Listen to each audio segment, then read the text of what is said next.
kita pada bab sholat tarawih.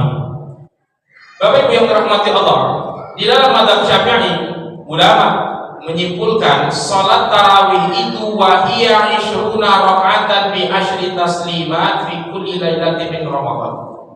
Sholat tarawih itu kata ulama Syafi'i jumlahnya 20 rakaat dengan 10 kali salam dalam tiap-tiap malam Ramadan.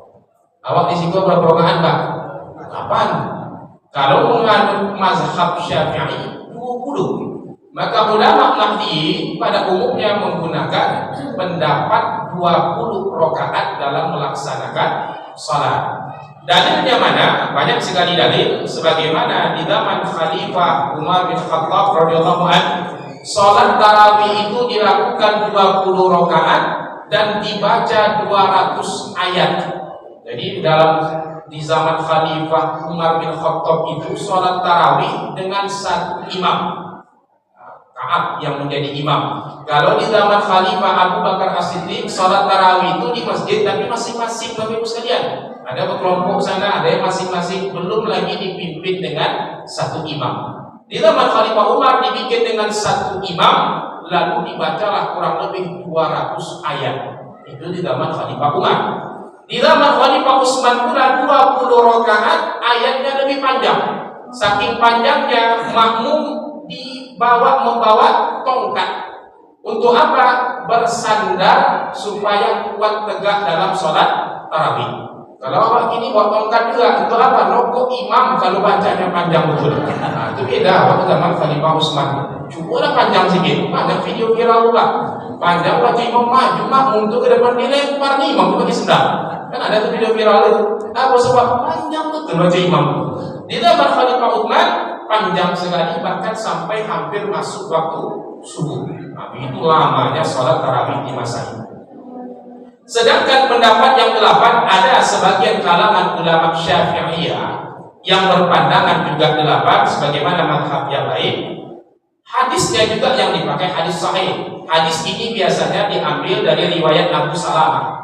Abu Salamah itu Bapak Ibu sekalian pernah bertanya kepada Nabi. Coba nanti kita analisa, menurut kita betul tidak ini dalil salat tarawih. Abu Salamah pernah bertanya kepada Aisyah, istri Nabi Muhammad SAW. Apa kata Abu Salamah? Kaifa kanat salatu Rasulullah SAW fi Ramadan? Kata Abu Salamah kepada Aisyah, wahai Aisyah, bagaimana salat malam Nabi itu kalau bulan Ramadan? Apa dijawab Aisyah? Maka la yazidu fi Ramadan wa fi ghairihi ala 11 rakaat. Kata Aisyah, Nabi itu kalau di bulan Ramadan dan di luar Ramadan tak pernah sholat malam lebih dari 11 rakaat. Nah, ini dah jadi masalah. Kata yang 20 rakaat kan disebut Aisyah di Ramadan dan luar Ramadan, berarti itu bukan dalil sholat tarawih. Kalau di luar Ramadan berarti itu dalil sholat witir yang dimaksud. Mana ada sholat tarawih di luar Ramadan. Kata yang 8 itu juga dalilnya. Kan disebut Aisyah di Ramadan dan luar Ramadan. Artinya di bulan Ramadan pun Nabi tidak pernah 20 rakaat. Kan disebut tidak pernah lebih dari 11 rakaat di Ramadan dan luar Ramadan. Artinya yang menyebut 8, kalau di dalam bulan Ramadan sholat Nabi itu yang 11 rakaat tadi, 8 tarawih, 3 witir. Di luar Ramadan keseluruhannya witir. Nah, adalah 2 pendapat di situ, 20 sama 8. Yang mana Bapak ambil? Nah, maka nanti ulama menyimpulkan 20 sahih, 8 pun benar. Maka kalau mengambil pendapat yang 20, baca suratnya yang agak pendek-pendek aja. Kalau ngambil yang 8, maka baca surat yang agak panjang-panjang. Bapak pilih yang mana, Pak? 20 pendek atau 8 panjang-panjang? Atau ibu itu enggak 20 pendek, enggak 8 panjang. Gimana? 8 rakaat pendek-pendek suratnya. Itu model awaknya itu. 20 pendek, 8 panjang. Mana? 8 pendek. Awak kombinasikan biasanya kan? Maka boleh seperti itu ya. Namanya membaca surah. Kalau nanti kita bahas dalam rukun sholat, Bapak Ibu sekalian, surat di dalam rukun sholat itu dia tidak termasuk rukun. Surah-surah yang dibaca setelah surat Al-Fatihah dalam sholat itu Bapak Ibu semua gerakan, semua ucapan nanti terbagi menjadi 3. Ada yang rukun, ada yang ab'ad, ada yang disebut hayat. Rukun kalau lupa wajib diulang dan ditutup dengan sujud sahwi. Kalau ab'ad, kalau lupa tidak perlu diulang dan ditutup sujud sahwi. Kalau hayat, kalau lupa tidak perlu diulang dan tak perlu sujud sahwi. Nah, itu bedanya nanti. Nah, ini kalau rukun umpamanya ruku imam itu sujud, harusnya sujud 2 kali, sekali langsung tegak dia. Nah, itu aja dia ulang balik sujud yang tinggal tadi itu. Umpamanya akhir-akhir bulan gitu kan, dasar itu pada imam tuh utang banyak gitu kan, tidak terkenang lagi kita berapa kali sujudnya itu, wajib dia mengulang kalau tinggal 1 sujud. Tapi kalau yang ab'ad tidak boleh dia mengulang, tapi nanti ditutup dengan sujud sahwi. Apa contoh ab'ad di dalam salat kunut? Kata sebagian ulama Syafi'i, kalau terlupa imam maka tidak perlu dia tegak lagi kunut, tapi nanti ditutup dengan sujud sahwi. Termasuk tahiyat awal. Duduk tahiyat pertama itu Bapak Ibu tidak rukun sholat, tapi termasuk ab'ad di dalam sholat.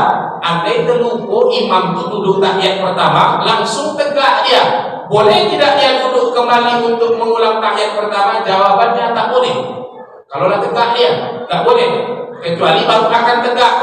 Tapi macam mana pula makmum mengingatkan ketika akan tegak itu? Karena makmum ketika imam akan tegak kan makmum lagi sujud tuh.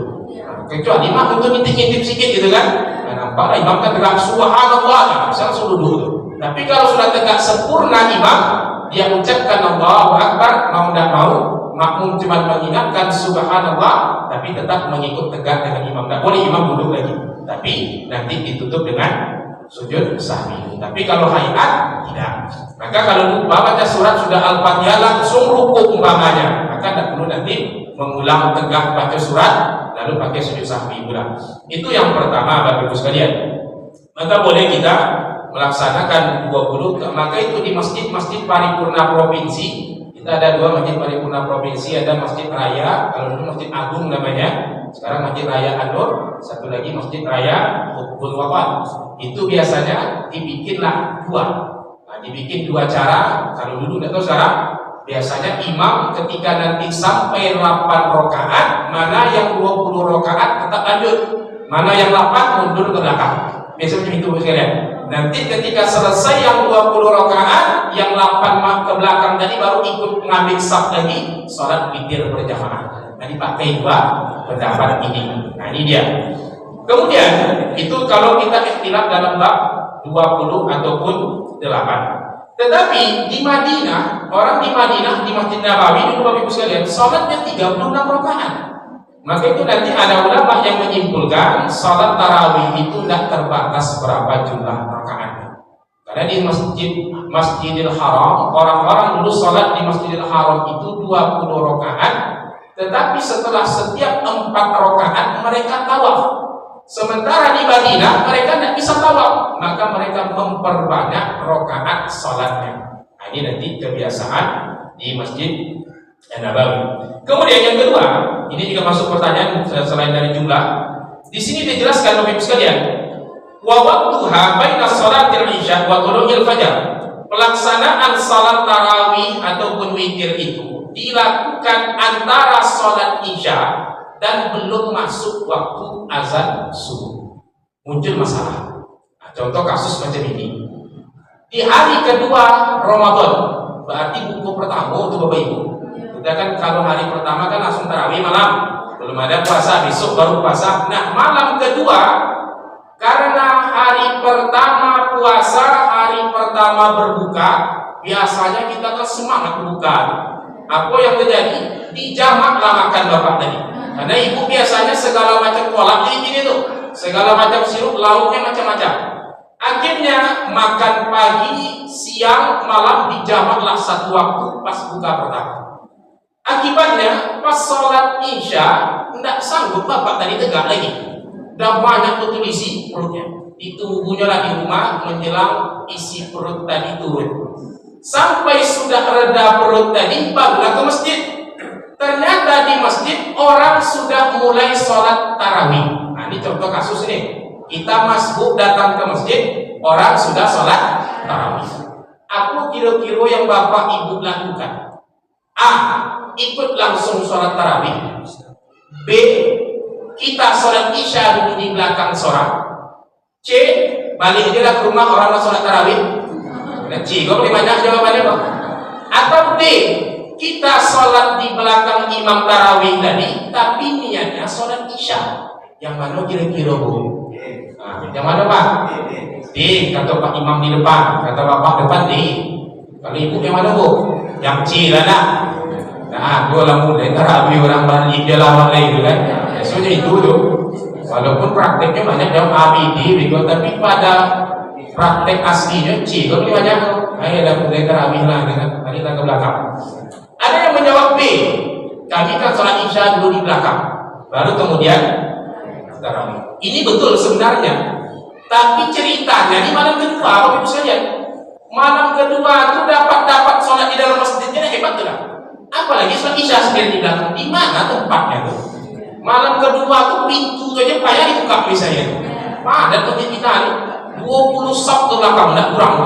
Kecuali malam ke-21 kita bahas tadi bisa tu sholat di belakang. Kalau 21 4 sab tinggal lagi, sab Rizal, sab Riyadi, sab Rodin, satu di belakang. Itu ya tinggal isi jamaah masjid kita ni. Ibu-ibu ni dah pindah sabnya keramaian misalnya. Bapak-bapak diskon di mall gitu kan. Nah, itulah pindah sab kita ada di sini lagi biasanya. Bisa isya di belakangnya. Ini ceritanya malam kedua ini. Ada masjid Bapak Ibu sekalian. Ngaku bapak 2 malam cuma datang ke masjid pak. Kata pak, aku baca sejarah Nabi ini. Nabi itu 2 malam ke masjid di mana? Malam ketiga datang dia ke masjid tu. Bedanya Bapak Ibu, coba baca sampai selesai cerita tu.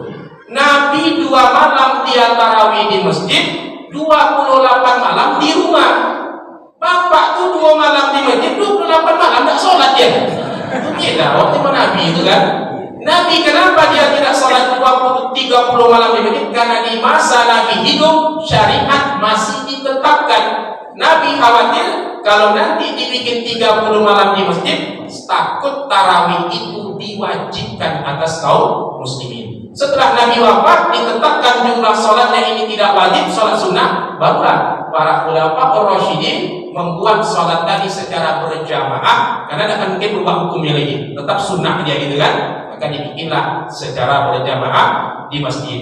Maka jawabannya Bapak Ibu sekalian, karena ini mungkin banyak jadi pertanyaan jamaah, kami menukil semua pendapat ulama termasuk dalam kitab ini. Yang kita harus pahami, sholat malam, tarawih, witir, tahajud tidak sah kalau belum sholat isya. Itu ketentuan awal. Jadi kalau belum sholat isya kita tidak sah, kecuali sholat yang tidak terikat waktu. Apa contoh? Sholat hajat tidak terikat waktu, bagus sekalian. Pada maghrib tidak masalah, sholat taubat tidak masalah. Tapi tarawih, witir, tahajud, dia harus sholat isya terlebih dahulu. Ketika kita datang belum isya, orang sudah tarawih. Kalau langsung tarawih, rugi kita, sholat kita capek mungkin, tapi tidak sah karena isya kita belum. Maka dalam kondisi itu jawabannya D. Kita boleh bermakmum di belakang, di depan orang sholat tarawih kita bermakmum sholat isya. Boleh macam itu? Boleh. Karena di zaman Nabi ada Mu'az bin Jabal.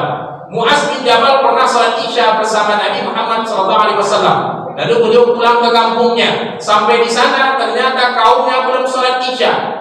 Maka kata kaumnya, wahai Mu'az, kami belum sholat isya, mau tidak kau mimpin sholat kami? Tadi Mu'az sudah sholat sama Nabi. Maka Mu'az mengulang sholat. Sholat yang diulang itu hukumnya sunnah. Kalau sholat yang pertama tidak lebih baik dari sholat yang kedua. Artinya sholat kedua itu lebih baik. Tadi dia jadi makmum, sekarang jadi imam gitu kan. Maka boleh Mu'az mengulang. Nah, sholatnya Mu'az sunnah, makmum di belakang wajib. Boleh kata Nabi Muhammad SAW. Dengan catatan Bapak Ibu sekalian ada beberapa ketentuan. Satu, kaifiat atau cara sholat makmum sama imam itu sama. Jangan nanti awak sholat isya di belakang atau sholat zuhur di belakang, di depan tuh orang sholat jenazah umpamanya. Itu tidak bisa tuh, karena beda cara sholatnya. Atau yang kedua syaratnya, jumlah rakaat imam tak boleh lebih banyak dari rakaat makmum. Kalau rakaat imamnya 4, makmum 2, tidak boleh itu berjamaah. Ini nanti kalau kita bahas dalam bab sholat qashar. Makmum di belakang qashar 2, imam itu zuhur 4. Boleh tidak yang qashar tadi bermakmum dengan orang yang 4? Tidak. Karena apa? Nanti imam setelah tahiyat pertama dia tegak, makmumnya salam atau salam dalam sholat itu. Karena makmum wajib mengikut imam sampai salam. Tapi kalau imamnya 2 macam tarawih tadi, makmumnya 4 boleh. Karena nanti imam salam, makmum nanti 3 4 dan salam. Maka dalam kondisi itu boleh kita bermakmum 4 rakaat di belakang, imam di depan salat tarawih. Nah, imam tarawih di 2, berarti kan nanti tentu kita dapat tarawih sampai 4 rakaat cuma tuh.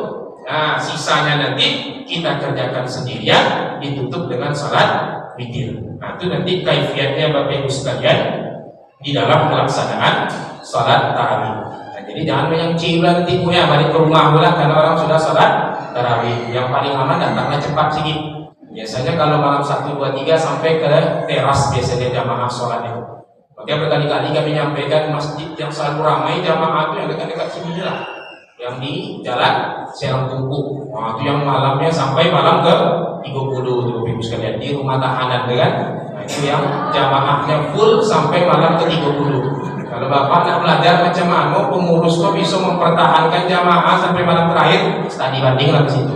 Aku caro gitu kan. Tapi walaupun ramai di situ pak, dan sholat bapak situ pak, bapak salah bapak bego gitu kan. Terpaksa ibu ngata rendang ke dalam tuh nanti Idul Fitri itu kan. Paksalah inap kita di dalam. Maka itu Bapak Ibu sekalian, ini beberapa kaifiat yang harus kita pahami. Kemudian sedikit kita tambahkan lagi, dan waktu tak panjang ini banyak materi yang Bapak Ibu sekalian. Kami rangkum lagi ada pertanyaan. Adakah bacaan yang sesuai tuntunan antara 2 rakaat tarawih? Kalau Bapak sering keliling masjid musola, 2 rakaat salam, 2 rakaat salam. Bapak Ibu kan menemukan antara 2 rakaat salam itu beda-beda baca bila. Coba dengar. Ada yang diam saja, tiba-tiba ada satu jamiah langsung sholat tarawih. Ada yang pakai baca salawat, kan ada yang baca salawat. Ada yang membaca nanti Al-Khalifatul Ula Amirul Mukminin Sayyidina Abu Bakar As-Siddiq radhiyallahu anhu al-Tarabu'an, mardu'an gitu ya. Macam-macam versinya rupanya. Ditanya nanti yang mana sesuai tuntunan. Ini nanti kalau ditanya Bapak Ibu sekalian. Maka Bapak Ibu sekalian, kalau kita tengok dalam kitab Fiqh Al-Kubra yang ditulis oleh Ibnu Hajar Al-Haytami, ulama besar mazhab Syafi'i, di sana dijelaskan memang kalau ditanya adakah tuntunan sholawat atau bacaan-bacaan tertentu antara di sholat tarawih 2 rakaat salam tadi, jawabannya tidak ada. Akan tetapi ada sunnah yang harus kita ketahui. Orang Bapak Ibu sekalian, antara 2 sholat yang dia kerjakan ada sunnah. Sunnah pertama kalau bisa dia kerjakan adalah pindah tempat dari sholat yang pertama. Maka kita kalau habis sholat maghrib nanti ba'diyah pindah di situ, kita dianjurkan lagi geser kiri, geser ke kanan atau ke belakang, terserahlah. Kan tidak pernah kita sholat ba'diyah atau qobliyah itu di satu tempat itu saja. Makanya kami kalau datang sholat Jumat itu sholat dulu di saf kedua, nanti baru maju saf depan. Nanti ada lagi sholat intizar atau sholat mutlak, atau ada yang menganggapnya sebagai qobliyah Jumat, baru di depan, beda-beda tempatnya. Begitu juga dalam sholat tarawih sebenarnya. Nah, cuma dalam tarawih kan tidak mungkin pindah-pindah tempat kita. Mana pula mau bergeser kita kiri kanan jamaah semua, depan belakang orang. Maka diambilkan cara yang kedua. Apa caranya? Diberikan jeda, diberikan jarak dengan ucapan-ucapan manusia. Maka jeda itulah ada yang mengisinya dengan berzikir, ada yang mengisinya dengan doa, ada yang mengisinya dengan baca Quran, ada yang mengisinya dengan salawat. Di zaman dulu Bapak Ibu sekalian di Jawa itu ada orang-orang di dalam masjid itu yang berpaham Syiah. Di antara Syiah itu ada satu kelompok aliran Syiah Rafidhah. Syiah Rafidhah itu mereka tak mengakui Khalifah Abu Bakar As-Siddiq, tak mengakui Umar, tak mengakui Utsman radhiyallahu anhum sebagai khalifah. Yang mereka akui cuma Ali bin Abi Thalib.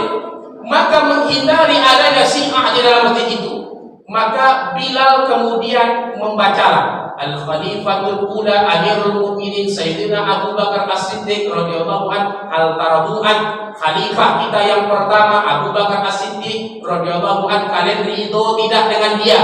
Maka kalau ada Syiah di situ tidak sanggup dia mengucap narbu'an, kami ridho dengan dia. Nah, maka dibikinlah oleh orang untuk menghindari adanya Syiah. Itu kalau kami baca literaturnya seperti itu. Nanti yang kedua dibaca Al-Khalifatul Tsani Amirul Mukminin Sayyidina Umar bin Khattab radhiyallahu anhu al-Taradum sampai nanti Khalifah Ali bin Abi Thalib radhiyallahu anhu. Maka bacaan-bacaan itu tentu tidak ada di zaman Nabi. Karena Khalifah ada di zaman Nabi. Maka itu boleh. Ada yang diam-diam saja. Ada yang bikin teh ke belakang, gitu kan? Antara 2 rakaat tarawih. Ada yang diam, bikin teh, bikin apa, nanti tidak mulai sholat baru maju ke depan. Maka itu memang bagian dari sunnahnya memberikan jeda antara sholat yang satu dengan yang selanjutnya. Maka kalau ditanya adakah bacaan khusus, memang tidak ada. Tinggal kita masing-masing mau baca apa, mau zikir masing-masing silakan. Kalau di tempat kita umumnya dibaca sholawat, maka ngikut saja kita, karena itu di luar sholat dan terikat caranya. Kecuali yang ditanya dalam sholat. Kalau dalam sholat umpamanya ditanya, setelah 2 rakaat itu sebenarnya kita baca iftitah tiap rakaat itu atau enggak? Atau cukup di rakaat pertama saja? Itu bisa kita jawab secara fikih. Selama itu Bapak baca iftitah 4 kali dalam tarawih atau sekali di awalnya? Nah, 4 kali kita ikut di belakang. Kalau Bapak berapa Pak? Sekali, cuma beda atau ibu jawab apa lagi Pak? Nah, kan beda atau Bapak sekali cuma di awal. Kalau Pak imam biasanya dibaca sekali. Mana kita tahu setelah rakaat yang ketiga Allahu Akbar langsung Fatihah, berarti tidak baca, tapi jangan salah dulu. Karena kalau Bapak Ibu buka di dalam kitab doa iftitah itu ada kurang lebih 12 hadis, semuanya sahih tentang iftitah. Iftitah yang biasa kita baca dengan kitab tuntunan salat lengkap yang warna ungu itu sebenarnya gabungan 2 riwayat. Satu riwayat Allahu Akbar kabira walhamdulillahi kabira wa subhanallahi bukratan wa asila sampai asila saja. Itu satu riwayat. Nanti inni wajjahtu itu riwayat yang lain. Ada yang tidak pakai ini nanti wajjahtu wajhiyah, nanti ujungnya beda. Yang pakai ini nanti ujungnya wa ana minal muslimin. Yang tidak pakai ini wa ana awwalul muslimin. Nah, itu nanti beda riwayat. Ada doa iftitahku yang paling pendek. Pernah dibaca sahabat di dalam sholat. Selesai sholat Nabi mandang ke belakang. Siapa tadi baca doa seperti ini? Maka takut sampai mengaku saya Rasulullah. Kata Nabi, berebut 12 malaikat mencatat kebaikan doa itu untuk disampaikan pahalanya. Apa yang dibaca? Alhamdulillah hamdan katsiran thayyiban mubarakan fi. Itu doa iftitah paling pendek. Maka kalau dalam sholat tarawih, tahajud, duha yang berulang-ulang, afdal itu yang dibaca. Pahalanya juga besar, tapi doa iftitah yang pendek. Nah, kalau kan panjang awak mikir imam dah baca, padahal imam pakai yang pendek, awak yang panjang gitu kan? Karena doa iftitah itu banyak. Nanti ada Allahumma ba'id baini wa baina khotoya kama ba'adta bainal masyriq wal maghrib. Ada lagi nanti doa Allahumma Rabba Jibril wa Mikail wa Israfil. Banyak sekali Bapak Ibu sekalian, semua riwayatnya sahih. Maka dalam pendapat kita ini menyebutkan doa iftitah itu tetap sunnah dibaca dalam tiap-tiap rakaat pertama sholat. Artinya dalam sholat tarawih kita 8, dibikin 2 rakaat salam, berarti ada 4 kali iftitah sunnah dibaca. Jadi kalau mau dibaca tetap sunnah dibaca 4 itu. Yang pendek adalah Alhamdulillah hamdan katsiran thayyiban mubarakan fi. Nah, silakan Bapak Ibu nanti kalau payah cari di kitab, tanya aja lah Syekh Google, buka aja di situ ada doa iftitah paling pendek, pahala besar, itu bisa kita baca nanti di dalam sholat. Karena waktu kita singkat banyak materi lagi Bapak sekalian, tapi kita buka tanya jawab dulu karena kurang lebih 6 atau 7 menit lagi. Ada yang mau bertanya Bapak Ibu, kami persilahkan dulu. Ada Pak Bu?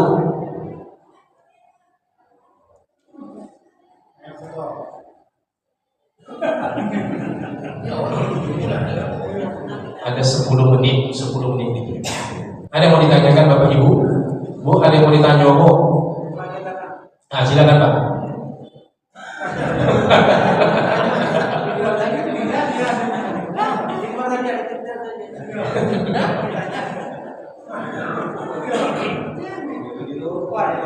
Nah, silakan Pak. Jadi kan Ustaz, waktu kita belum sholat Isya. Jadi sementara imam sholat tarawih, sholat tarawih kan, kita sholat Isya. Jadi maksud Ustaz tadi, maksudnya tadi kita sholat Isya, imam sholat tarawih, 2 rakaat, ya kan, 1 salam kan. Itu Isya 4 rakaat. Ini kemana yang 2 rakaat begitu? Ya, berarti kalau kita sholat isya lalu imam sholat tarawih, imam salam kita tegak Pak. Kita tegak. Tentu kita melanjutkan rakaat 3 dan 4. Imam sholat tarawih di depan, kita ikut rakaat 1 dan 2-nya. Nah, maka ini Bapak Ibu sekalian, kita kalau bermakmum dengan orang di depan kita, tidak perlu sholat kita itu sama. Yang penting tadi kami sampaikan kaifiatnya sama. Bapak masuk ke dalam masjid, orang dah bubar sholat maghrib. Bapak mau dapat jamaah kan lebih banyak pahalanya ketimbang kita sholat sendirian. Pas di dalam masjid itu ada bapak tuh sholat seorang situ. Tapi kan bapak tidak tahu bapak aku maghrib apa dia maghrib Pak. Kan tidak tahu ini. Kan aku kebelakang aku tanya bapak dia maghrib maghrib Pak. Itu urusan orang sholat itu ya. Boleh tidak kita bermakmum sama orang ini? Boleh. Maka kata Nabi, sholat makmum, sholat yang ternyata dia lakukan biasa, kita makmum di belakangnya maghrib tetap sah. Nanti berarti ketika dia salam 2 rakaat, kita sholatnya rakaat yang ketiga. Niat kita maghrib pahala, dapat jamaahnya. Nah, maka Bapak Ibu sekalian sama tadi kasusnya. Imam isya, imam tarawih kita isya, kita nyanyi isya. Nanti imam salam rakaat yang kedua, kita tentu lanjut 3-4. Karena kita isya kan 4 rakaat. Nah, sedangkan yang di depan tadi salat tarawih boleh kata para ulama, asalkan tadi syaratnya 2 kami sampaikan, kaifiatnya sama. Yang tidak boleh tadi orang jenazah kita sholat zuhur mah itu beda caranya, bukan? Tidak nyambung sholat kita nanti. Orang Allahu Akbar tegaklah sih kita lakukan rukuk itu kan beda. Yang kedua, yang makmum itu sholatnya tak boleh lebih pendek. Kalau makmumnya tarawih, imamnya isya tidak sahur. Karena makmumnya 2 aja kan, imamnya 4, aku tidak bisa. Karena nanti makmumnya salam di rakaat kedua, imamnya tegak, aku tak boleh. Tapi kalau makmumnya yang salam, imamnya yang salam, makmumnya lanjut dan salam. Maka seperti itu caranya Pak. Kita boleh lanjut dan 3-4. Otomatis ya tarawih kita ketinggalan memang nanti. Nah, tarawih yang tinggal itu kita lanjutkan sendirian nanti. Baru setelah itu kita sholat witir. Nah, itu caranya nanti dalam pelaksanaan sholat. Ada lagi Bapak Ibu?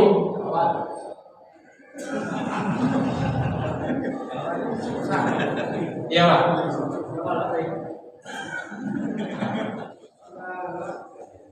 Ada Pak? Ada Bu?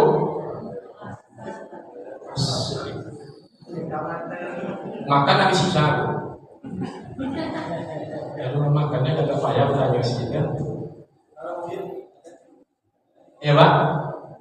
Tak ada. Lanjut atau macam mana Bapak Ibu? Mau salaman?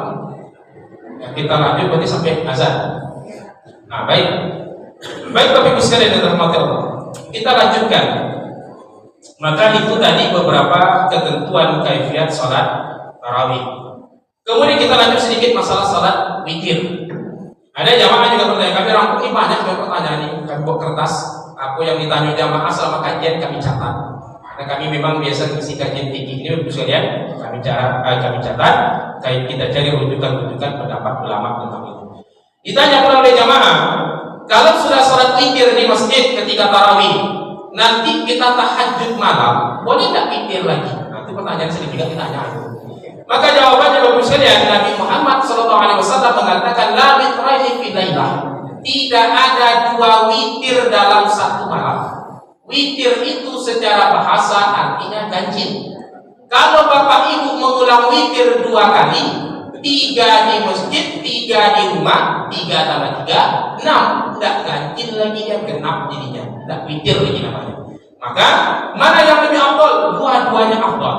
Karena dua-dua ini dicontohkan oleh 2 sahabat.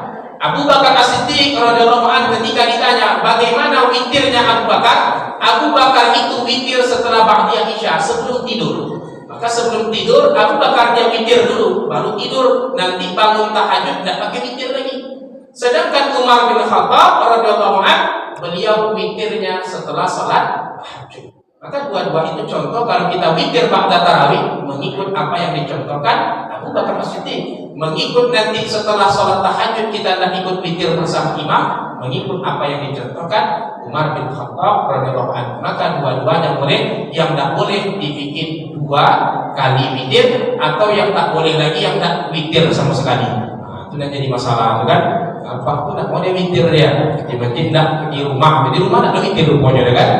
maka itu yang tidak dibenarkan. Maka itu Bapak Ibu sekalian, nanti dalam pelaksanaan salat witir dibikin 3. Kemudian pertanyaan selanjutnya, adakah bacaan surat khusus di dalam salat witir? Nah, itu juga ada yang bertanya. Witir itu Bapak Ibu sekalian, kalau kita tengok di dalam kaidahnya, salat witir itu maksimal 11 rakaat, minimal 1 rakaat.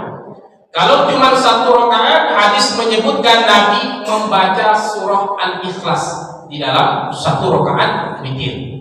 Kalau dibikin 3 rakaat, ada riwayat yang mengatakan Nabi kalau 3 rakaat witir, maka rakaat pertama beliau biasa membaca surah Sabbi Isma Rabbikal A'la. Di rakaat kedua beliau biasa membaca surah Qul ya ayyuhal kafirun. Di rakaat yang ketiga dibaca surah Qul huwallahu ahad. Di dalam riwayat lain ditambahkan selain Qul huwallahu, Nabi menambah dengan 2 muawwidhatain, Qul a'udzu birabbil falaq, Qul a'udzu birabbin nas. Maka 2 pendapat itu juga dipakai. Ada sebagian yang hanya baca surah Al-Ikhlas saja. Ada yang menggabungkan 2 riwayat tadi, dibacalah 3 surah. Karena Nabi boleh tidak dibaca 3 atau 4 surah. Nabi pernah dalam 1 rakaat membaca 5 surat sekaligus. Boleh Bapak Ibu sekalian. Maka kalau dibaca Qul a'udzu birabbil falaq atau Qul huwallahu dulu, Qul a'udzu birabbil falaq lalu ditutup Qul a'udzu birabbin nas, ya tentu dibolehkan sebagaimana riwayat di dalam pelaksanaan salat. Tidak dibaca surah itu pun tidak masalah sebenarnya. Karena tadi balik hukum asal membaca surah di dalam Al-Qur'an di dalam salat tadi hukumnya sunnah hayat. Andai tidak terbaca pun sholat tetap sah, cuma tentu pahalanya kurang. Kalau tidak baca surah maka nilainya minus pula gitu kan.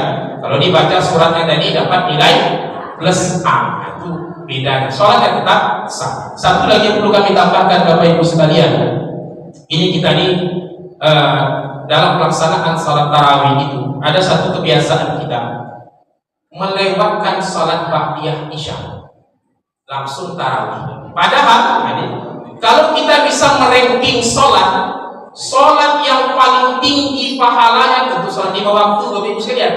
Apalagi sholat 5 waktu itu yang pahalanya besar, sholat rawatib. Mana yang rawatib itu ada 10 rakaat, dalam riwayat nanti 12 rakaat. Ini sholat kita menyebutnya qobliyah dan ba'diyah. Qobliyah, ba'diyah di dekat waktu sholat wajib itu pahalanya besar. Tarawih di bawah itu. Artinya orang yang melewatkan sholat ba'diyah isya lanjut tarawihnya semangat, melewatkan gaji besar untuk mendapatkan gaji yang tak lebih besar dari sholat ba'diyah. Tarawih itu besar juga, tapi kalau melewatkan sholat ba'diyah yang cuma 2 rakaat tentu rugi. Apa sebab? Karena sholat qobliyah dan ba'diyah itu kata Nabi untuk menutupi kekurangan-kekurangan di dalam sholat wajib. Kita dalam sholat wajib rukun oke sempurna, ucapan sahih semua, tapi pikiran kita kadang tak kemana-mana. Apalagi sholat isya malam pertama tarawih itu kan macam-macam pikiran ibu tuh. Apalah kan ikut sahur di kubur, kan banyak pikir kita tuh. Nah, besok puasa kubur bukan, kita pikir-pikir waktu sholat isya misalnya.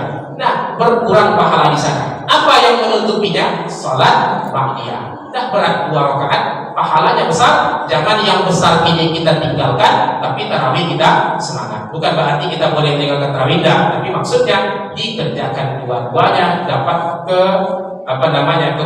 keutamaan sholat sunnah tadi. Maka sholat yang 2 tadi, 2 sebelum sholat subuh, 2 rakaat sebelum subuh, 2 rakaat ba'da subuh, 2 rakaat nanti ba'da maghrib, 2 rakaat setelah isya. Itu yang sangat dianjurkan. Tapi kalau yang dibolehkan semua sholat wajib ada qobliyah dan ba'diyah selain asar dan sholat subuh. Itu yang tidak pakai ba'diyah, qobliyahnya tetap ada. Maka Bapak Ibu sekalian, itu beberapa ketentuan di dalam sholat tarawih yang perlu mungkin kita sampaikan. Kalau dalam bab-bab fikih puasa mungkin banyak juga kita ini kaitannya dengan amalia di bulan suci Ramadan juga. Nah, kita masuk waktu sholat isya. Ada pertanyaan Ibu sekalian ya? Demikian yang mungkin dapat kami sampaikan, kurang dan lebih mohon dimaafkan. Wallahul muwaffiq ila aqwamit thoriq. Assalamualaikum warahmatullahi wabarakatuh.